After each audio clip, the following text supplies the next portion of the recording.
entre les deux soirs nde dénomination ya butu monene eye esangisaka bana na nzambe ya communauté des ensembles chrétiennes.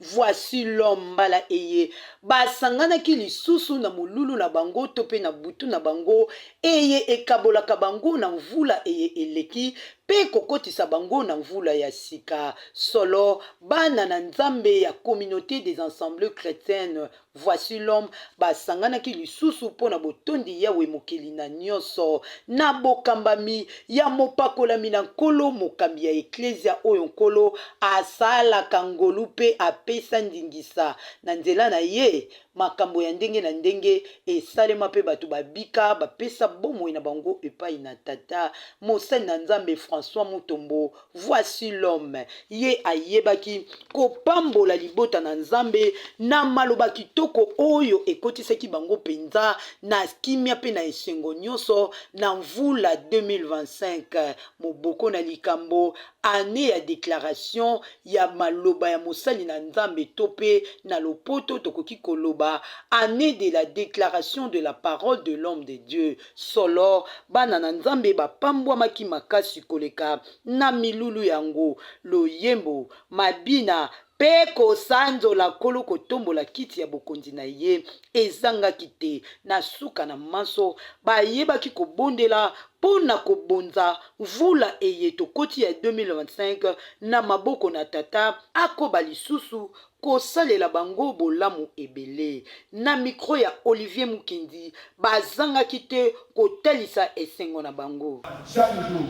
Mais la lune ne sort pas le matin pour se coucher le soir. Dans le programme de la Bamboka Bayebi, en dehors du calendrier, sans du Makalikolo, sans écouter Sita. Les ceux qui sans du Sita et qui marquent tout rond. Je crois que c'est ça.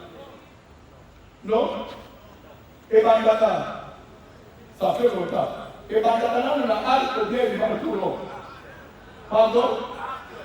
Merci pour la correction.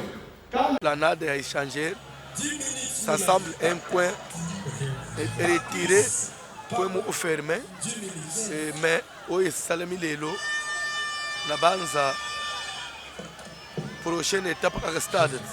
Après la stade, parce que pour le Lelo, c'est que même on a 20 mètres de bonde. La coupe pour la Bakinois, la ligne par Makazi, la coupe de Messi, la coupe de Nzambe.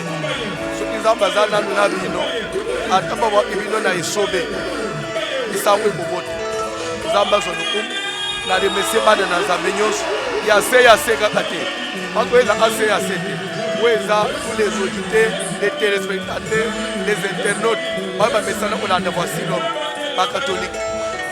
Pas protestants, musulmans, pas païens, je les aime. Que Dieu bénisse le peuple chinois. Message est ça.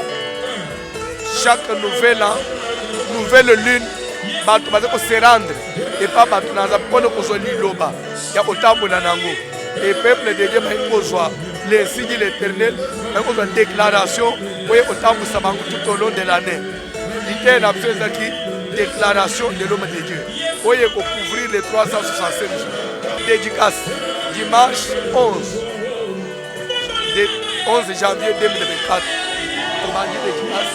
Et aujourd'hui 30 jours, donc aussi samedi 15, dimanche 17 février 2025, entre parler du peuple, échanger Zambé Mohaï.